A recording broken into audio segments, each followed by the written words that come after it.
Cela faisait des mois que je planifiais ce voyage d'affaires. En tant que stratège d'entreprise dans un grand cabinet de conseil parisien, je ne pouvais pas me permettre de manquer un sommet international aussi crucial. Pourtant, je suis partie le cœur serré. Mon mariage n'était que dans 3 semaines. J'ai tout laissé entre les mains de ma sœur, Léa, qui s'était proposée pour superviser les derniers préparatifs pendant mon absence. Nous avions toujours été proches, du moins c'est ce que je croyais. Elle s'est proposée pour assister à l'essayage final de la robe, confirmer les détails avec le lieu de réception, et même nourrir mon chat, Luna, pendant que j'étais partie. Ne t'en fais pas, Chloé, je m'occupe de tout. Toi, concentre-toi sur ta présentation et sur la conclusion de ce contrat, m'a-t-elle dit en m'accompagnant à l'aéroport. Je l'ai serré fort dans mes bras, reconnaissante d'avoir une sœur aussi attentionnée. Le vol pour Tokyo a été une éternité. Même si l'avion était confortable et le service d'Air France excellent, les 12 heures m'ont paru interminables. Je pensais à Julien, mon fiancé, à notre appartement que nous venions d'acheter dans le quartier du Marais, à tous les détails du mariage qu'il restait à finaliser. L'agenda qui m'attendait au Japon était chargé.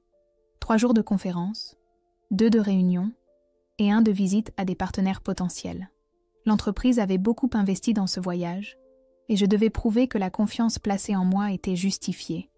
Une fois que j'ai atterri, le travail m'a complètement absorbée. Entre les présentations, les négociations et les dîners de networking, j'avais à peine le temps de penser au mariage. Le décalage horaire me laissait épuisée à la fin de la journée, et je n'avais d'énergie que pour consulter rapidement les messages de Léa avant de m'effondrer sur le lit de l'hôtel. Ces nouvelles étaient brèves mais rassurantes. Des photos des fleurs qu'elle avait choisies, la confirmation du dernier test du menu, des détails sur la disposition des tables. « Tout est sous contrôle, ma petite sœur », m'a-t-elle écrit le 5e jour. « La robe est parfaite après les dernières retouches. Julien compte les jours avant de te revoir. Tu nous manques. » Ce message m'a fait sourire. J'ai imaginé ma sœur et Julien travaillant ensemble sur les préparatifs, peut-être en train de prendre un café à notre terrasse préférée de la place des Vosges, tout en révisant la liste des invités. Je me sentais chanceuse d'avoir 2 personnes si importantes dans ma vie qui prenaient soin l'une de l'autre pendant mon absence. Le sommet a été un succès retentissant. J'ai réussi à conclure 2 accords importants et à établir des contacts qui pourraient être cruciaux pour l'expansion de l'entreprise en Asie. Mon patron, Charles, m'a félicité avec enthousiasme lors de notre dernier dîner à Tokyo. « Tu as dépassé toutes nos attentes, Chloé. Ce voyage a été un excellent investissement, » m'a-t-il dit alors que nous trinquions avec du saké haut de gamme qu'on nous avait servi. Ce soir-là, j'ai appelé Julien depuis ma chambre. La connexion était mauvaise, et nous nous entendions à peine. Sa voix semblait lointaine, presque nerveuse, mais j'ai mis ça sur le compte des problèmes de ligne. « Tu me manques », ai-je réussi à lui dire avant que l'appel ne coupe. Il n'a pas répondu quand j'ai réessayé. La veille de mon retour, Léa m'a envoyé un message qui, rétrospectivement, m'a paru étrange. La vie est pleine de surprises, n'est-ce pas? Parfois, les choses ne se passent pas comme prévu, mais c'est peut-être pour le mieux. Je lui ai demandé ce qu'elle voulait dire, mais elle a seulement répondu avec un smiley. J'ai pensé qu'un détail mineur du mariage avait peut-être changé et qu'elle ne voulait pas m'inquiéter. 10 jours après mon départ, je suis montée à bord de mon vol de retour pour Paris, épuisée mais excitée. J'avais hâte de serrer Julien dans mes bras et de voir ma robe de mariée. Pendant le vol, je me suis permis de rêver éveillée. J'ai imaginé notre première danse en tant que mari et femme, nos vœux, le visage fier de Léa nous regardant depuis le premier rang. L'avenir semblait radieux et certain. L'avion a atterri à Charles de Gaulle avec une demi-heure d'avance. En attendant ma valise, j'ai allumé mon portable. Immédiatement, l'écran s'est rempli de notifications. Appels manqués, messages sans réponse et un texto énigmatique de mon amie Sophie. « Je suis là pour toi si tu as besoin de quoi que ce soit. Tu vas bien ?» Un frisson m'a parcouru le dos. Quelque chose n'allait pas. J'ai appelé Julien, mais je suis tombée directement sur sa messagerie vocale. J'ai essayé avec Léa, même résultat. Finalement, j'ai réussi à joindre Sophie. « Chloé, je ne sais pas comment te dire ça. » A-t-elle commencé d'une voix tremblante. « Je pense que tu devrais venir directement chez moi. Ne va pas à l'appartement maintenant. » Qu'est-ce qui s'est passé? Est-ce que Julien va bien? Est-ce qu'il est arrivé quelque chose à Léa? Ai-je demandé, le cœur battant à tout rompre. Ils vont bien, trop bien même, je dirais, a-t-elle répondu sur un ton que je n'ai pas su interpréter.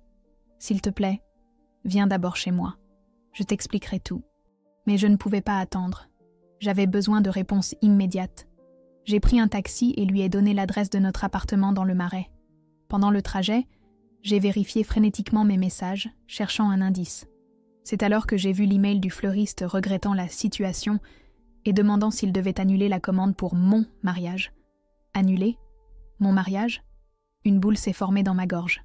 Quelque chose de terrible s'était produit, et je pressentais que j'étais sur le point de le découvrir. Le taxi s'est arrêté devant notre immeuble.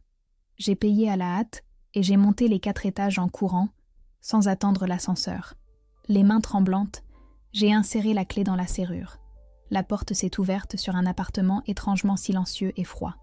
Ma valise est tombée au sol quand j'ai vu ce qui m'attendait dans l'entrée. Une enveloppe blanche avec mon nom écrit dans la calligraphie inimitable de Léa. Je l'ai ouverte, sentant que j'entrais dans un cauchemar dont je ne pourrais pas me réveiller. Les doigts tremblants, j'ai ouvert l'enveloppe. À l'intérieur, il y avait un faire-part de mariage, mais ce n'était pas celui que Julien et moi avions choisi. Celui-ci était différent, bordé d'or, avec 2 noms gravés dans une élégante calligraphie. Léa en Julien, disait-il. Et en dessous, une date, la veille. Mon esprit refusait de traiter ce que je voyais. J'ai traversé l'appartement comme une somnambule, cherchant une explication alternative, un signe que c'était une mauvaise blague. Je suis entrée dans notre chambre et j'ai ouvert l'armoire où j'avais rangé ma robe de mariée. Vide. Il ne restait que le cintre, abandonné sur le sol comme le squelette de mes rêves brisés. Sur le lit, j'ai trouvé mon téléphone fixe clignotant avec plusieurs messages sur le répondeur. J'ai appuyé sur le bouton de lecture avec un sentiment d'irréalité. La première voix que j'ai entendue était celle de ma mère. « Chloé, ma chérie, appelle-moi dès que tu peux. Je suis très inquiète. » Sa voix était brisée, comme si elle avait pleuré. Le message suivant était de Sophie. « Je n'arrive pas à croire ce qui s'est passé. Je suis là pour toi. Appelle-moi à n'importe quelle heure. » Et puis il est arrivé, un message vidéo. Le visage de Léa est apparu sur le petit écran du téléphone. Souriant, radieux. Elle était dans ce que j'ai reconnu comme le château de Villette, l'endroit que Julien et moi avions choisi pour notre mariage. « Salut, petite sœur. » Sa voix stridente suintait un bonheur fin. Devine quoi? Julien et moi, on s'est mariés hier. J'espère que le sommet en valait la peine. Parce que tu as raté un mariage magnifique, le tien, mais en mieux. Oh, et merci pour la robe. Tu as vraiment bon goût. La caméra s'est brièvement tournée pour montrer Julien à ses côtés, une coupe de champagne à la main. Il n'avait l'air ni gêné ni coupable. Il souriait. Il souriait comme s'il ne m'avait pas promis l'amour éternel à peine un mois plus tôt. « Je t'enverrai quelques photos, » a continué Léa. « Tu es sur beaucoup d'entre elles, tu sais. On a imprimé ton visage et on l'a mis sur un bâton pour que tu assistes à la cérémonie. Les invités ont trouvé ça très drôle. Même ton patron était là. Charles est un amour d'ailleurs. Il n'a rien mentionné de ton sommet réussi à Tokyo. » Le message se terminait par un rire moqueur de Léa et un « À bientôt ma sœur » qui m'a glacé le sang. Je suis restée paralysée, la bouche sèche et les poumons refusant de fonctionner. La trahison était si profonde, si méticuleusement planifiée, qu'il m'était impossible de l'assimiler. Mon fiancé, ma sœur, mon mariage, tout m'avait été volé en un seul geste impitoyable. Je me suis laissée tomber sur le sol, à côté du lit que j'avais partagé avec Julien pendant 3 ans. L'appartement que nous avions choisi ensemble, décoré avec tant de soin, semblait maintenant un piège, la scène d'une pièce cruelle où j'étais la seule à ne pas connaître le scénario. Le téléphone a vibré dans ma main. Un message de ma mère. « Léa nous a dit que tu avais annulé le mariage parce que tu avais rencontré quelqu'un à Tokyo. Est-ce vrai? S'il te plaît, dis-moi que ce n'est pas vrai. » Le sang m'est monté à la tête. Non seulement ils avaient volé mon avenir, mais ils détruisaient aussi mon passé, réécrivant mon histoire avec des mensonges. J'ai essayé d'appeler ma mère, mais avant que je puisse composer le numéro, une autre notification est apparue sur mon téléphone. Une publication Instagram où j'étais identifiée. C'était une photo de Léa dans ma robe de mariée. Ma robe. Celle que j'avais choisie après avoir visité des dizaines de boutiques. Celle qui m'avait coûté 3 mois de salaire. Celle que j'avais gardée avec tant de soin pour le jour le plus important de ma vie. Et la voilà, radieuse, au bras de Julien devant l'autel du château de Villette. La légende était simple mais dévastatrice. quand tu sais que c'est le bon de leur amour vrai, de leur mariage surprise. Les commentaires étaient un défilé de félicitations d'amis communs, de membres de la famille, même de collègues. Personne ne remettait rien en question. Personne ne demandait de mes nouvelles. C'était comme si j'avais disparu, comme si mon existence avait été effacée et remplacée par celle de Léa. Les doigts tremblants, j'ai écrit un commentaire. C'est ma robe. Ça devait être mon mariage. Comment avez-vous pu me faire ça? Je l'ai effacé avant de le publier. Non, je ne leur donnerai pas la satisfaction de me voir détruite. Pas en public. Pas là où ils pourraient continuer à se nourrir de ma douleur. À ce moment-là, quelque chose en moi a changé. La douleur a laissé place à quelque chose de plus aiguisé. La détermination. Je ne serai pas la victime de cette histoire. Je ne serai pas la pauvre Chloé, abandonnée et humiliée. Je me suis relevée. Je suis allée dans la salle de bain et je me suis regardée dans le miroir. J'avais les yeux gonflés et le visage pâle. Mais dans mon regard, il y avait un feu nouveau. J'ai pris mon téléphone et j'ai appelé Sophie. « J'arrive », lui ai-je dit quand elle a répondu. « J'ai besoin d'un endroit où dormir cette nuit. »« Bien sûr », a-t-elle répondu. « Je t'attends avec une bouteille de vin et une boîte de mouchoirs. » En faisant une petite valise avec l'essentiel, j'ai trouvé une photo encadrée de Léa et moi, petite, jouant sur la plage de Biarritz. Je l'ai regardée fixement, me rappelant comment j'avais toujours été là pour elle, comment je l'avais consolée quand son premier petit ami l'avait quittée, comment je lui avais prêté de l'argent quand elle avait perdu son travail, comment je l'avais invitée à vivre avec moi quand nos parents avaient déménagé à Lyon. Quand avait-elle commencé à me détester? Quand avait-elle décidé que je méritais ce niveau de trahison? Ou avait-elle toujours été comme ça, attendant le moment parfait pour me prendre ce que j'avais de plus cher? J'ai posé la photo face contre table dans le tiroir de la table de chevet. Nous n'étions plus ces petites filles. Peut-être ne l'avions-nous jamais vraiment été. Avant de quitter l'appartement, j'ai vérifié mes emails une dernière fois. Parmi les messages professionnels et les notifications habituelles, il y en avait un qui a attiré mon attention. Il provenait d'un compte anonyme, avec pour objet « Ce que tu ne sais pas sur ta sœur et Julien ». Je l'ai ouvert, le cœur battant à toute vitesse. Le message ne contenait qu'une seule ligne de texte. « Il se voit depuis avant tes fiançailles. J'ai des preuves. Si tu veux en savoir plus, réponds à cet email. » J'ai regardé l'heure d'envoi, 3 semaines plus tôt, juste au moment où je préparais mon voyage à Tokyo. Si je l'avais vu alors, j'aurais peut-être pu éviter tout ça. Ou peut-être pas. Peut-être que ce dénouement était inévitable depuis le début. J'ai répondu à l'email avec un seul mot. « Montre-moi ». Alors que j'attendais le taxi qui m'emmènerait chez Sophie, mon téléphone a vibré avec une nouvelle notification. Cette fois, c'était un SMS d'un numéro inconnu.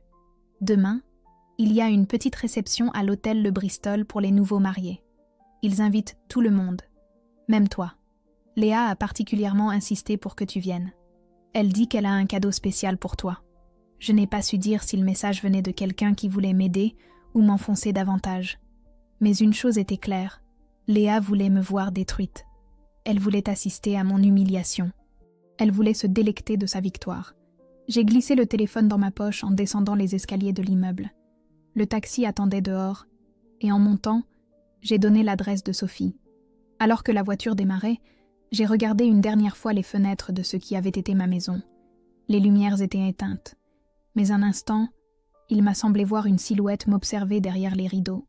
Je ne savais pas si c'était réel ou le produit de mon imagination. Mais quelque chose me disait que ce n'était pas fini. En fait, ça ne faisait que commencer. J'ai passé la nuit chez Sophie, alternant entre des larmes de rage et des périodes de calme inquiétant. Mon amie m'a écoutée sans me juger, m'a préparé une tisane au tilleul quand le vin ne soulageait plus la douleur et m'a prêté son canapé-lit, même si j'ai à peine pu dormir. Le lendemain matin, alors que nous prenions notre petit déjeuner en silence, j'ai trouvé une enveloppe glissée sous la porte. La calligraphie de Léa, inimitable, ornait l'extérieur. « Ne l'ouvre pas », m'a conseillé Sophie, mais je déchirais déjà le papier. À l'intérieur, il y avait une invitation formelle, imprimée sur le même papier satiné que Julien et moi avions choisi pour nous faire part. « Viens voir ton ex dire oui une nouvelle fois, cette fois à quelqu'un de mieux », disait la note manuscrite en marge. La réception aurait lieu le soir même à l'hôtel Le Bristol, l'un des plus luxueux de la capitale. l'endroit que Julien et moi avions écarté, car nous le considérions trop ostentatoire. « C'est une blague ?» a demandé Sophie, lisant par-dessus mon épaule. « Comment peut-elle être aussi cruelle ?» Je l'ai regardée, trouvant dans ses yeux la confirmation de ce que je savais déjà. Léa avait toujours été comme ça, compétitive jusqu'à la cruauté, envieuse de ce que j'avais, incapable de se réjouir de mes succès. Pendant des années, j'avais interprété son attitude comme une simple rivalité fraternelle, mais maintenant je voyais la vérité. Le ressentiment avait toujours été plus profond, plus toxique que ce que j'avais voulu admettre. « J'y vais !» ai-je annoncé, me surprenant moi-même. « Tu es folle ! C'est exactement ce qu'elle veut !» a protesté Sophie. « Je sais, et je vais lui donner exactement ce à quoi elle ne s'attend pas. » J'ai passé la matinée à me préparer, pas avec des larmes ni de l'apitoiement, mais avec une détermination méthodique. J'ai appelé mon patron, Charles, mais sa secrétaire m'a informé qu'il avait pris sa journée pour assister à un événement familial important. C'était donc vrai. Même lui avait assisté au mariage de ma sœur et de mon fiancé. La trahison s'étendait plus loin que je ne l'avais imaginé. Ensuite, j'ai contacté mon avocat. Je lui ai brièvement expliqué la situation et lui ai demandé de préparer les documents nécessaires pour changer les serrures de mon appartement et retirer Julien comme bénéficiaire de mon assurance vie et de mon plan de retraite. Et j'ai besoin de connaître mes options légales concernant la robe, ai-je ajouté. Elle était à moi, payée avec mon argent. À midi, Sophie m'a accompagnée dans une boutique de l'avenue Montaigne. « Si tu vas les affronter, tu le feras avec style », a-t-elle insisté. Nous avons choisi une robe rouge intense, ajustée mais élégante, et des talons qui me donnaient plusieurs centimètres de plus. Le vendeur nous a regardés avec curiosité quand Sophie a commenté « Elle doit être inoubliable. C'est pour la réception de mariage de sa sœur avec son ex-fiancé. » À 18h, j'étais prête. Mes cheveux, habituellement attachés en un chignon pratique, tombaient en vagues sur mes épaules. Le maquillage, plus intense que d'habitude, mettait en valeur mes yeux et mes lèvres, peintes du même rouge que la robe. Sophie m'a observée avec approbation. « Tu es magnifique. Tu es sûre de vouloir y aller seule ?»« Absolument. C'est quelque chose que je dois faire pour moi-même. » L'hôtel Le Bristol resplendissait sous le soleil de fin d'après-midi parisien. La façade imposait par sa magnificence, tandis qu'un tapis rouge guidait les invités depuis la rue jusqu'au hall. J'ai pris une grande inspiration avant de m'approcher de l'entrée, où un homme avec une liste à la main vérifiait les invitations. « Chloé Lambert », ai-je dit, en lui tendant l'invitation que Léa avait laissée pour moi. L'homme a consulté sa liste et a haussé les sourcils de surprise. Il a murmuré quelque chose à son collègue, qui s'est immédiatement approché de moi avec un sourire forcé. « Mademoiselle Lambert, quelle surprise. La mariée a laissé des instructions spéciales pour vous. » Il m'a conduite non pas vers le salon principal où l'on entendait déjà le brouhaha de la fête, mais vers une table dressée dans le hall. Sur celle-ci, il y avait un carton avec mon nom et une petite pancarte qui disait « Table de la famille et conduite. Un seul couvert. » J'ai senti les regards des invités qui passaient à côté de moi. Les chuchotements à peine dissimulés. C'est la sœur. Il l'a quittée pour sa propre sœur. Quel culot de se montrer ici. J'ai gardé mon sang-froid. Le maître d'hôtel s'est approché avec une expression embarrassée. « Mademoiselle, la mariée a demandé qu'on vous serve un menu spécial. » Il a posé devant moi une assiette sous cloche. En soulevant le couvercle, j'ai trouvé une réplique miniature d'une pièce montée, mais avec 2 figurines représentant la mariée, embrassant le marié, tandis qu'une 3e gisait à côté. L'humiliation était si calculée qu'elle en était presque admirable. Presque. À ce moment, les portes du salon principal se sont ouvertes en grand et Léa est apparue, radieuse, au bras de Julien. Elle portait toujours ma robe, bien qu'avec quelques modifications. Un décolleté plus plongeant, quelques paillettes ajoutées, des détails qui la rendaient plus ostentatoire et moins élégante. Elle m'a vue assise à ma table solitaire et s'est dirigée vers moi avec un sourire triomphal. « Chloé, quelle joie que tu aies pu venir. Tu aimes la décoration ? On a utilisé tous tes plans, mais en les améliorant un peu. » Julien la suivait, visiblement mal à l'aise, mais n'osant pas la contredire. Quand nos regards se sont croisés, j'ai pu voir une lueur de culpabilité, de regret. Quoi que ce fût, c'était bien trop tard. « La robe te va bien », ai-je dit calmement, bien que tu aies toujours préféré les décolletés plongeants. Je suppose que Julien aussi. Léa a plissé les yeux, agacée par mon manque de réaction. Elle s'était attendue à des larmes, des supplications, peut-être même un scandale qui justifierait de me mettre à la porte. Ma sérénité la déconcertait. « J'espère que tu profites de la fête », a-t-elle poursuivi, retrouvant son faux sourire. « J'ai réservé une place pour toi au premier rang pendant notre valse. Je veux que tu vois à quel point nous sommes heureux. » « Je ne manquerai ça pour rien au monde », ai-je répondu en levant ma coupe dans un toast solitaire. Effectivement, quand le moment de la danse est arrivé, un serveur m'a escorté jusqu'à une chaise placée stratégiquement près de la piste. L'orchestre a commencé à jouer et le couple a glissé au centre du salon. C'était la même valse que Julien et moi avions choisie pour notre mariage, la même chanson sur laquelle nous avions dansé tant de fois dans notre salon en répétant pour le grand jour. Léa s'est penchée vers moi en passant à côté de moi, les lèvres courbées en un sourire venimeux. « Tu profites de la vue ? Tu regarderas depuis cette place pour toujours. » La foule applaudissait comme s'il s'agissait d'un spectacle élaboré. Mon estomac s'est noué, mais j'ai gardé la tête haute. Je ne pleurerai pas. Pas devant elle, pas devant lui. Qu'ils aient leur moment. Ils ne savaient pas que j'avais la carte maîtresse, quelque chose qu'aucun d'eux n'avait prévu. Quand la danse s'est terminée, je me suis levée pour applaudir poliment. Léa a fait une révérence exagérée dans ma direction, comme une actrice remerciant son public. L'humiliation était complète, du moins c'est ce qu'elle croyait. Je me suis approchée du couple, consciente que des dizaines d'yeux nous observaient, avides de drame. « Félicitations », ai-je dit d'une voix claire. « Vous formez un couple parfait. » Léa a cligné des yeux, méfiante face à mon ton sincère. « Julien », ai-je continué en m'adressant à lui pour la première fois, « j'espère que tu seras très heureux du choix que tu as fait. » Il a eu la décence de rougir. « Chloé, je... » »« Non, s'il te plaît, » l'ai-je interrompu doucement. « Ne dis rien que tu pourrais regretter demain. » Je me suis retournée pour partir, mais avant de m'éloigner, j'ai ajouté à voix basse, « Juste pour eux. Au fait, Léa, maman a toujours su que c'était toi qui avais cassé son collier de perles et accusé le chien. Et Julien, le mot de passe de ton compte en Suisse n'est pas aussi sûr que tu le crois. » L'expression sur leur visage, alors que je me dirigeais vers la sortie, valait chaque seconde d'humiliation que j'avais endurée. L'incertitude, la peur soudaine dans leurs yeux. Ils ne savaient pas ce que je savais exactement, ni ce que je comptais faire de cette information. Ce doute serait mon premier cadeau de mariage pour eux. En sortant dans l'air frais de la nuit parisienne, je me sentis étrangement légère. J'avais survécu au pire qu'ils pouvaient me faire. Je les avais regardés en face et je n'avais pas craqué. Et maintenant, alors que je marchais vers la place de la Concorde, j'avais la certitude que ce n'était pas terminé. Parce qu'il y avait quelque chose que ni Léa ni Julien ne savaient. Avant de rencontrer Julien, avant de devenir la cadre d'entreprise que j'étais maintenant, j'avais fait partie de quelque chose d'extraordinaire. Quelque chose qui m'avait donné des compétences qu'aucun civil ne pourrait comprendre. Il était temps de dépoussiérer ce passé que j'avais gardé secret si longtemps. Cette nuit-là, je ne suis pas retournée chez Sophie. J'avais besoin d'être seule, de réfléchir, de planifier. J'ai marché pendant des heures dans les rues de Paris, depuis la Concorde jusqu'au Pont des Arts, où je me suis finalement assise sur un banc en contemplant la Seine illuminée. La nuit était fraîche, mais agréable, typique du mois de mai à Paris.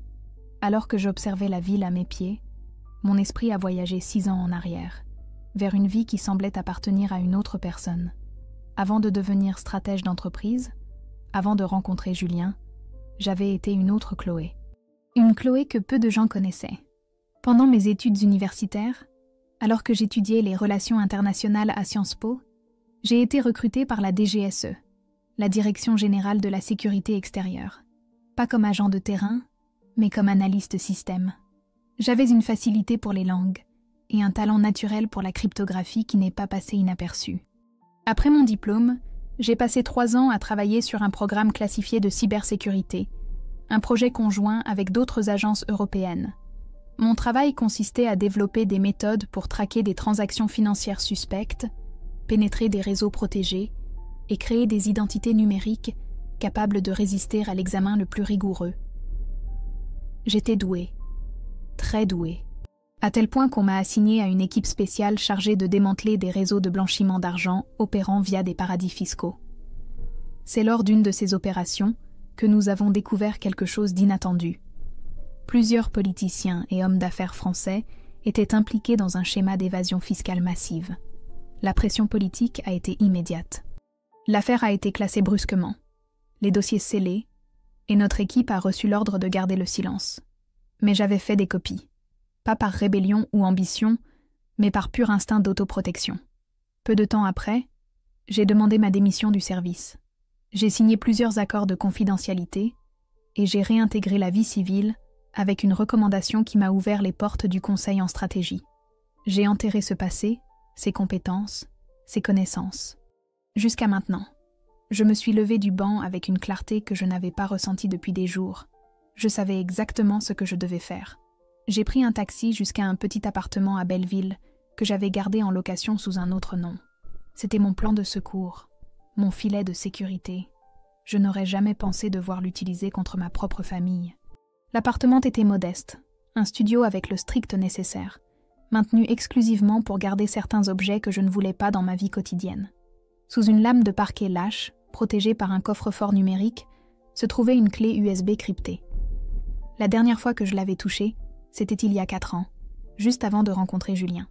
Alors que je la tenais entre mes doigts, je me suis souvenu des mots de mon ancien superviseur. « Ce que tu as appris ici ne te quittera jamais. C'est comme faire du vélo. Tu peux passer des années sans en faire, mais ton corps n'oubliera pas comment. » J'ai connecté le dispositif à un vieil ordinateur portable mais fonctionnel que je gardais là. En utilisant une séquence de mots de passe que j'avais mémorisée des années auparavant, j'ai accédé au fichier. Tout était encore là, des programmes personnalisés, des accès à des bases de données, des outils de hacking éthique que nous avions développés pour nos opérations. La pratique revenant au bout de mes doigts, j'ai commencé à travailler. D'abord, j'ai sécurisé ma propre position. J'ai transféré des fonds de mes comptes principaux vers d'autres plus discrets. J'ai changé tous mes mots de passe et activé des protocoles de sécurité sur mes appareils personnels. Puis, je suis passée à l'enquête. Julien travaillait comme conseiller financier dans une grande banque d'affaires, place Vendôme. Il se vantait souvent de sa connaissance des marchés internationaux et des opérations offshore, bien que toujours dans le cadre de la légalité, m'assurait-il. Mais je savais qu'il y avait des zones grises, et Julien aimait les explorer. En utilisant des techniques que je croyais oubliées, j'ai accédé à sa messagerie professionnelle. Ce ne fut pas difficile. Julien avait toujours été négligent avec sa sécurité numérique. En quelques heures, j'ai découvert ce que je cherchais. Des communications avec un cabinet d'avocats au Panama, des transferts vers des comptes numérotés en Suisse, et le plus révélateur, un échange d'emails avec Léa qui remontait à plus d'1 an. « J'ai besoin de plus de temps », écrivait-il. « Je ne peux pas la quitter maintenant. Elle se doutera de quelque chose. Elle est trop intelligente. » « Elle a toujours été l'intello de la famille, » répondait Léa. « Mais pas aussi intelligente qu'elle le croit. Fais-moi confiance, elle ne se doutera jamais de sa petite sœur adorée. » Les emails continuaient, détaillant leurs relations clandestines, leurs rencontres pendant que je travaillais tard, leurs plans pour l'avenir. Ils se voyaient depuis avant mes fiançailles avec Julien. La trahison était plus ancienne et plus profonde que je ne l'avais imaginé. Mais le plus choquant a été de découvrir que Julien avait utilisé mon nom dans des opérations financières douteuses. Il avait ouvert des comptes offshore en utilisant des informations volées de mes documents personnels, avait falsifié ma signature sur plusieurs contrats et avait créé des sociétés écrans qui me liaient à ses activités. Si quelque chose tournait mal, je serais la responsable légale. À mesure que je plongeais dans l'écheveau de tromperie, un rire amer s'est échappé de mes lèvres. Julien avait toujours sous-estimé mon intelligence, mes capacités. Il me voyait comme la fiancée parfaite, brillante mais pas menaçante, intelligente mais malléable. Il n'a jamais soupçonné que sous ma façade de cadre conventionnel se cachait quelqu'un capable de dénouer ses secrets les plus sombres. La nuit avançait tandis que je rassemblais des preuves, capturais des écrans, téléchargeais des emails et des documents compromettants, non seulement sur Julien et ses affaires louches, mais aussi sur Léa et sa complicité. J'ai découvert qu'elle lui avait fourni des informations sur moi depuis le début, l'aidant à me manipuler, à gagner ma confiance. J'ai aussi trouvé quelque chose qui expliquait l'intensité de la haine de Léa. Elle avait postulé au même programme de la DGSE que moi des années auparavant, mais avait été refusée. Pendant que je prospérais à la DGSE, elle croupissait dans des emplois temporaires, nourrissant un ressentiment qui s'est finalement transformé en quelque chose de toxique et de destructeur. Près de l'aube, j'ai reçu une réponse à l'email que j'avais envoyé à l'expéditeur anonyme qui m'avait alerté sur la relation entre Julien et Léa. C'était de Martha, une collègue de la banque de Julien qui avait toujours été aimable avec moi lors des dîners d'entreprise. « Je suis désolée de ne pas te l'avoir dit plus tôt », écrivait-elle. « J'avais peur de perdre mon emploi, mais ce qu'ils t'ont fait est impardonnable. J'ai plus d'informations si tu en as besoin. » Je lui ai répondu immédiatement, la remerciant pour son honnêteté et demandant à la rencontrer. J'avais besoin de tous les alliés possibles pour ce que je préparais. Alors que le soleil commençait à illuminer les ruelles de Belleville, j'ai organisé toutes les informations collectées dans des dossiers séparés. Preuves financières, communication personnelle, documents falsifiés. Je ne cherchais pas la vengeance, me suis-je dit. Je cherchais la justice, à récupérer ma voix, mon nom, ma vie. Mon téléphone a vibré avec un message de Léa. « J'espère que tu as apprécié la fête hier. Julien et moi partons en lune de miel aux Maldives demain. Tu veux qu'on t'envoie une carte postale ?» Je n'ai pas répondu. À la place, j'ai envoyé un email crypté à mon ancien superviseur à la DGSE. Je ne demandais pas d'aide officielle, juste une rencontre informelle, un café entre vieux amis. Sa réponse est arrivée quelques minutes plus tard. Terrasse du centre Pompidou. 10 heures. Viens seul. J'ai pris une douche et me suis changée dans le petit appartement. La robe rouge de la veille est restée soigneusement pliée dans un sac. C'était un rappel de l'humiliation que j'avais subie, mais aussi de la force que j'avais démontrée. Je n'étais plus la victime de cette histoire. Avant de sortir, j'ai sécurisé la clé USB dans un compartiment secret de mon sac. J'avais pris une décision. J'utiliserais tout ce que j'avais appris, toutes les compétences que j'avais développées, non pas pour détruire Léa et Julien, mais pour me protéger et récupérer ce qui m'appartenait.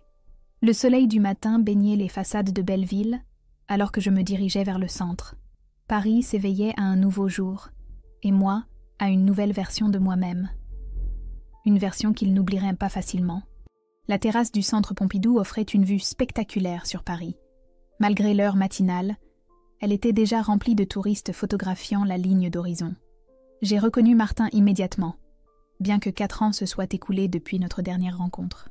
Il avait toujours cet air discret, cette capacité à passer inaperçu malgré sa taille et sa carrure athlétique. « Chloé », m'a-t-il salué avec une brève accolade. « Tu n'as pas changé. Nous savons tous les deux que ce n'est pas vrai », ai-je répondu en m'asseyant en face de lui. Martin avait été mon mentor à la DGSE, celui qui avait vu mon potentiel quand j'étais encore une étudiante. Maintenant, à la cinquantaine, il occupait un poste de direction à l'agence, bien que son nom n'apparaisse jamais sur un organigramme officiel. « Ton message semblait urgent », dit-il en m'observant attentivement. « Dans quelle pétreinte es-tu fourré ?» Je lui ai tout raconté. Mes fiançailles avec Julien, la trahison de Léa, le mariage volé. Je n'ai pas mentionné mes découvertes de la nuit précédente. Je devais d'abord tâter le terrain. « Une sale histoire », a-t-il commenté quand j'ai eu fini. « Mais je ne vois pas pourquoi tu as besoin de l'aide d'un vieil ami du service.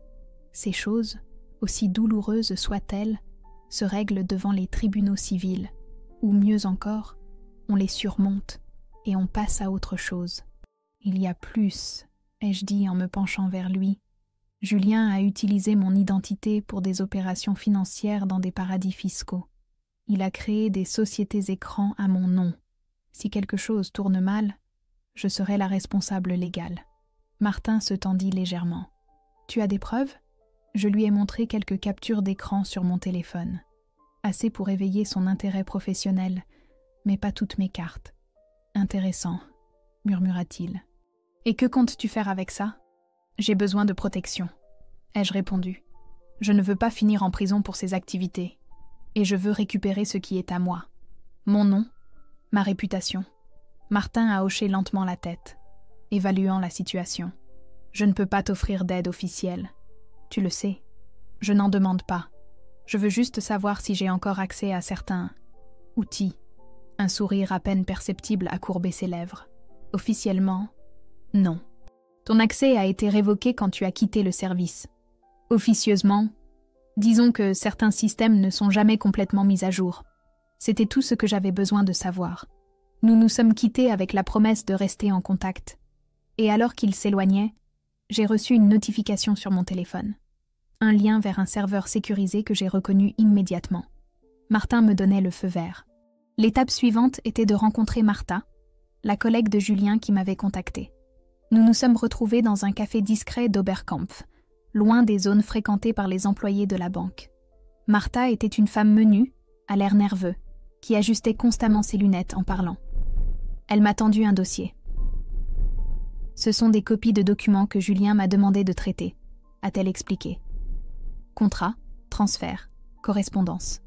J'ai toujours eu le sentiment que quelque chose clochait, mais ce n'est qu'en les examinant en détail que j'ai réalisé. Il utilisait tes informations personnelles. J'ai examiné les documents. C'était exactement ce dont j'avais besoin. Des preuves physiques qui corroboraient mes découvertes numériques. « Pourquoi m'aides-tu, Martha ?» ai-je demandé. « Tu prends beaucoup de risques. » Elle a baissé les yeux. « Julien, ce n'est pas qu'avec toi. Au bureau, il a la réputation d'être un manipulateur. Il a ruiné plusieurs carrières. Et quand j'ai appris pour ta sœur, elle a secoué la tête. Il y a des limites à ne pas franchir. Nous nous sommes quittés avec une étreinte sincère. J'avais une nouvelle alliée, une qui pourrait témoigner si nécessaire. De retour dans mon appartement secret de Belleville, j'ai organisé toutes les informations. J'en avais assez pour agir. Mais avant, j'ai appelé mon avocat pour le mettre au courant et m'assurer que chaque pas que je ferais serait dans la légalité. « Ce que tu me proposes est délicat », m'a-t-il prévenu après m'avoir écouté. « Si nous faisons ça, ça doit être impeccable, sans erreur. »« Ça le sera, » ai-je promis. Ce soir-là, pendant que Léa et Julien célébraient leur dernier jour à Paris avant de partir pour les Maldives, j'ai exécuté mon plan. D'abord, j'ai envoyé un email détaillé à la brigade financière de la police nationale, en joignant des preuves des activités frauduleuses de Julien, mais en prenant soin de n'inclure que celles que j'aurais pu obtenir légalement. Ensuite, j'ai utilisé les accès que Martin m'avait fournis pour m'assurer que certaines bases de données officielles reflètent ma dissociation des sociétés écrans créées par Julien. Je ne manipulais pas d'informations, je corrigeais simplement des enregistrements qui avaient été falsifiés. Enfin, j'ai préparé un dossier pour la presse. Des photos de Léa avec ma robe volée, des captures de ses messages moqueurs, des documents sur l'usurpation de mon identité par Julien. Je l'ai envoyé à 3 journalistes de confiance, avec un embargo qui expirerait le lendemain matin. À 7h du matin le jour suivant, alors que je vérifiais les derniers détails, j'ai reçu un appel de Sophie. « Chloé, tu as vu les infos ? Il parle de Julien sur toutes les chaînes. » J'ai allumé la télévision. Un journaliste rapportait devant le siège de la banque. Des sources policières confirment qu'une enquête est en cours sur Julien Moreau, conseiller financier, pour des activités frauduleuses présumées liées à des paradis fiscaux. Son arrestation a eu lieu cette nuit à son domicile. J'ai changé de chaîne. Une présentatrice lisait « Dans un rebondissement inattendu, Léa Lambert, mannequin et récente épouse de Moreau, est également visée par l'enquête comme complice potentielle. Il semblerait que le mariage célébré il y a 2 jours pourrait faire partie d'une machination élaborée pour détourner l'attention de leurs activités illicites. Mon téléphone n'arrêtait pas de sonner. Amis, famille, collègues. Tous voulaient savoir si j'allais bien, si je savais quelque chose. Je n'ai pas répondu. Ce n'était pas encore le moment. En milieu de matinée, le reportage que j'attendais est paru. Un grand quotidien en ligne a publié l'histoire complète. L'incroyable trahison. Comment un couple a volé un mariage et a failli ruiner la vie d'une innocente. L'article incluait les photos, les messages, les preuves. Il ne me présentait pas comme une victime, mais comme quelqu'un qui avait découvert la vérité, y avait agi avec détermination. Les réseaux sociaux ont explosé. Les mêmes personnes qui avaient de féliciter Léa et Julien sur Instagram exprimaient maintenant leur indignation. Les sponsors de Léa, qui l'avaient engagée pour des campagnes de mode, ont publié des communiqués pour se distancier d'elle. La banque de Julien a annoncé sa suspension immédiate pendant qu'une enquête interne était menée. Vers midi, j'ai reçu un appel d'un numéro inconnu. C'était Léa. « Qu'est-ce que tu as fait ?» a-t-elle crié, sa voix tremblante de fureur. « Tu as ruiné nos vies ?»« Non, Léa, » ai-je répondu calmement. « Tu as ruiné la mienne. J'ai seulement rétabli la vérité. Julien est en garde à vue, » a-t-elle continué. « La police a perquisitionné notre appartement. Ils disent qu'il risque des années de prison. Et moi, on m'a annulé tous mes contrats. Tout ça, c'est de ta faute. C'est de votre faute. ai-je corrigé. Chaque action a des conséquences. Voici les vôtres. Il y a eu un long silence. Quand elle a repris la parole, sa voix semblait différente, presque suppliante. Chloé, nous sommes sœurs. La famille avant tout. Tu te souviens? On peut arranger ça. Dis-leur que c'était un malentendu, que tu ne portes pas plainte. Nous ne sommes plus une famille, Léa. Cette relation est morte quand tu as décidé de me trahir de la pire manière possible. J'ai raccroché. Je ne ressentais aucune satisfaction, ni même de soulagement. Juste une étrange sensation d'achèvement, comme quelqu'un qui ferme un livre qui a été difficile à lire mais nécessaire. Cet après-midi-là, je suis sortie marcher. Mes pas m'ont mené jusqu'au château de Villette, l'endroit que Julien et moi avions choisi pour notre mariage. Un nouvel événement se préparait. Des employés installèrent des tables, arrangèrent des fleurs, ajustèrent les lumières. Un nouveau couple célébrerait son amour là, ignorant le drame qui avait précédé leur jour spécial. Je suis restée à observer un moment, puis j'ai continué mon chemin. Le soleil de Paris se couchait, teintant le ciel de tons rougeâtres et dorés. J'avais retrouvé ma voix, mon nom, ma dignité. Je ne l'avais pas fait par vengeance, même si le désir avait été là. Je l'avais fait parce que la vérité mérite d'être racontée, même quand elle fait mal. Mon téléphone a vibré avec un message de Martin. « Bien joué. Si jamais tu reconsidères ta carrière, ma porte est ouverte. » J'ai souri. Je ne retournerai pas à la DGSE, mais c'était réconfortant de savoir que mes compétences étaient toujours appréciées. Peut-être était-il temps d'explorer de nouvelles possibilités, de redéfinir qui était Chloé Lambert maintenant que je n'étais plus la fiancée de Julien ou la sœur de Léa. Pour la première fois depuis des jours, j'ai senti que je pouvais respirer pleinement. Mon histoire n'était pas terminée.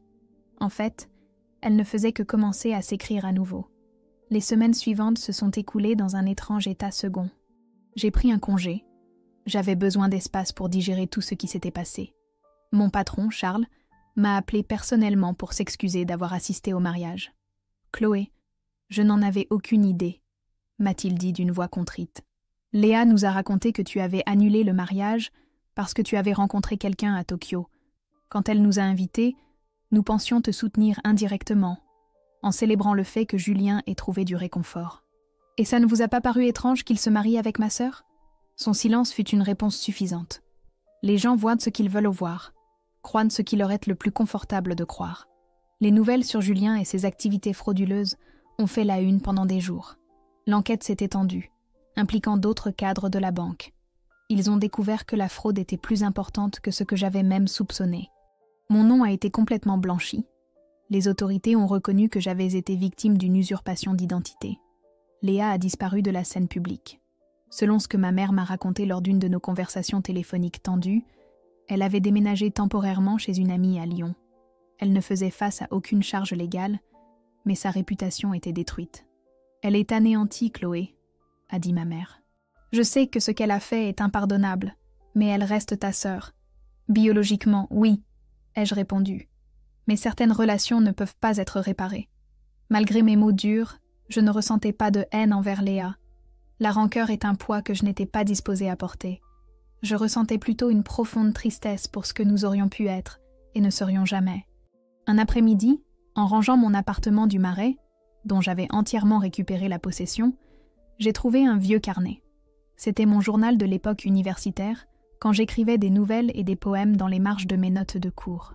J'avais oublié à quel point j'aimais écrire, comment les mots me permettaient de traiter le monde, de mieux le comprendre. Ce soir-là, j'ai recommencé à écrire. Pas avec l'intention de publier, mais comme une thérapie, comme un moyen de donner un sens à tout ce qui s'était passé. J'ai écrit sur la trahison, sur la douleur, mais aussi sur la découverte de ma propre force, sur les personnes qui m'avaient soutenue. Sophie, Martin, Martha, quand j'en avais le plus besoin. Mon appartement, autrefois rempli de souvenirs partagés avec Julien, s'est transformé. J'ai donné les meubles que nous avions choisis ensemble. J'ai peint les murs de couleurs qu'il aurait détestés. J'ai transformé son bureau en mon espace d'écriture. Chaque changement était un acte de réclamation, un pas vers ma renaissance. Un matin, alors que je prenais mon petit déjeuner sur une terrasse du Jardin du Luxembourg, j'ai reçu un email d'une petite maison d'édition respectée. Une des journalistes à qui j'avais envoyé mon histoire avait partagé mes écrits avec eux. « Votre récit est puissant », disait le message. « Il y a là une histoire qui pourrait résonner auprès de nombreuses personnes. Si vous êtes intéressé à la développer, nous serions ravis d'en parler. Au début, j'ai hésité. Exposer ma vie, ma douleur, à l'examen public semblait risqué. Mais ensuite, j'ai reconsidéré. N'était-ce pas précisément le silence qui permettait à des histoires comme la mienne de se répéter? D'autres personnes ne méritaient-elles pas de savoir qu'il est possible de se remettre de la pire trahison? J'ai accepté la réunion. L'éditeur, un homme plus âgé à l'air bonhomme nommé Santiago, m'a reçu dans un bureau bondé de livres à Saint-Germain-des-Prés. « Nous ne voulons pas d'un simple récit sensationnaliste », a-t-il précisé. « Ce qui nous intéresse, c'est votre perspective sur la résilience, sur la façon dont une personne peut faire face à la trahison et en sortir renforcée. Nous avons commencé à travailler ensemble. Au début, j'écrivais le soir, après le travail, mais j'ai vite réalisé que c'était plus qu'un passe-temps. J'ai demandé un congé sabbatique au cabinet de conseil pour me consacrer entièrement au livre. Les mois se sont écoulés dans un tourbillon créatif. J'écrivais, je révisais, je réécrivais. Le manuscrit a évolué d'un simple témoignage personnel à une réflexion plus large sur la confiance, le pardon et la reconstruction. J'ai inclus des histoires d'autres personnes qui avaient fait face à des trahisons similaires et avaient trouvé des moyens d'avancer. Le livre, intitulé « Renaître de ses cendres », a été publié 1 an après ce mariage volé. La réponse a été extraordinaire. J'ai reçu des centaines de messages de lecteurs qui s'identifiaient à mon histoire, qui trouvaient réconfort et espoir dans mes mots. Les invitations pour parler à des événements, des émissions de radio et des podcasts ont commencé à arriver. Au début, j'ai résisté, craignant de devenir une sorte de célébrité de la douleur. Mais Santiago m'a convaincue. « Tu ne vends pas de la souffrance », m'a-t-il dit. « Tu offres une carte à ceux qui se sentent perdus dans leur propre douleur. » Ma première conférence a eu lieu dans une librairie du Marais. Je m'attendais à quelques personnes, mais l'endroit était plein. J'ai parlé avec sincérité de mon expérience, de la façon dont j'avais appris à faire confiance à nouveau, non seulement aux autres, mais aussi à moi-même. Les questions étaient respectueuses, intéressées, authentiques. À la fin, une femme s'est approchée avec des larmes aux yeux. « Votre histoire m'a donné le courage de quitter une relation toxique », m'a-t-elle dit. « Merci de l'avoir partagée. » Ce moment a changé quelque chose en moi. J'ai compris que ma douleur pouvait se transformer en quelque chose de précieux pour les autres, que mes mots pouvaient tendre des ponts vers ceux qui se sentaient seuls dans leur souffrance. Le livre a été traduit en plusieurs langues. J'ai reçu des offres pour écrire une chronique hebdomadaire dans un grand journal en ligne. Ma carrière a pris un tournant inattendu mais gratifiant, de stratège d'entreprise à écrivaine et conférencière. Quant à Julien, il a été condamné à 6 ans de prison pour fraude financière. Parfois, quand son nom apparaissait dans une actualité, je ressentais un écho lointain de douleur, mais cela ne me définissait plus. C'était simplement un chapitre clos de ma vie. Léa a tenté de me contacter plusieurs fois. Lettres, messages. Elle est même apparue à l'une de mes présentations. Je n'ai pas répondu.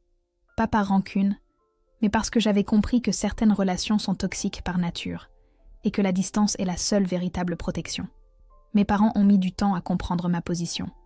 Pour eux, la famille était sacrée, inébranlable. Mais avec le temps, surtout après avoir lu mon livre, ils ont commencé à respecter ma décision. Notre relation, bien que différente, s'est reconstruite sur des bases plus honnêtes. 2 ans après la publication du livre, alors que je dédicaçais des exemplaires à la foire du livre de Paris, un homme s'est approché de ma table. C'était Martin, mon ancien mentor de la DGSE. « J'ai toujours su que tu avais un talent pour raconter des histoires », m'a-t-il dit avec un sourire. « Mais je n'aurais jamais imaginé que tu deviendrais une auteure à succès. » « La vie prend des tournants inattendus, » ai-je répondu en lui rendant son sourire. « Dîner ce soir » a-t-il proposé. « J'ai une proposition qui pourrait t'intéresser. » La proposition s'est avérée être un projet de collaboration entre la DGSE et plusieurs maisons d'édition. Une série de romans basés sur des opérations réelles, dûment modifiées pour protéger les informations sensibles. Il voulait que je sois l'une des auteurs. Tes compétences d'analyste et ton talent d'écrivaine te rendent parfaite pour ça, a expliqué Martin. J'ai accepté. C'était une façon de réconcilier mes 2 vies, d'utiliser toutes mes capacités dans quelque chose de créatif et de significatif. Maintenant, 3 ans après cette trahison qui, je le croyais, allait me détruire, ma vie est plus épanouie que je ne l'aurais jamais imaginé. Je vis dans un penthouse lumineux dans le quartier de Saint-Germain-des-Prés, j'ai une carrière satisfaisante comme écrivaine, et le plus important, j'ai retrouvé confiance en moi-même et en ma capacité à surmonter n'importe quelle adversité. Parfois, quand je passe devant une boutique de robes de mariée, je m'arrête un moment. Je ne ressens ni colère, ni même de tristesse, seulement de la clarté. La robe n'a jamais été le rêve. Le rêve, c'était moi. Et maintenant, enfin, je le vis. Ce matin, j'ai reçu une enveloppe. À l'intérieur, il y avait une invitation pour donner une conférence lors d'un congrès international sur la résilience à Nice. Et jointe, une note manuscrite de l'organisatrice. Votre histoire nous a appris que nos pires blessures peuvent devenir nos plus grandes forces. J'ai souri en rangeant l'invitation dans mon agenda. Si j'ai appris quelque chose dans ce voyage, c'est que la vraie victoire n'est pas de surpasser ceux qui nous ont fait du mal, mais de nous redécouvrir nous-mêmes, de renaître de nos cendres plus forts, plus sages, plus authentiques. Parce qu'au final, la meilleure vengeance n'est pas la destruction de l'autre, mais la reconstruction de soi. Et dans cette reconstruction, j'ai trouvé non seulement la paix, mais un but. Non seulement l'acceptation, mais la plénitude. Et ça, c'est peut-être la leçon la plus précieuse de toutes.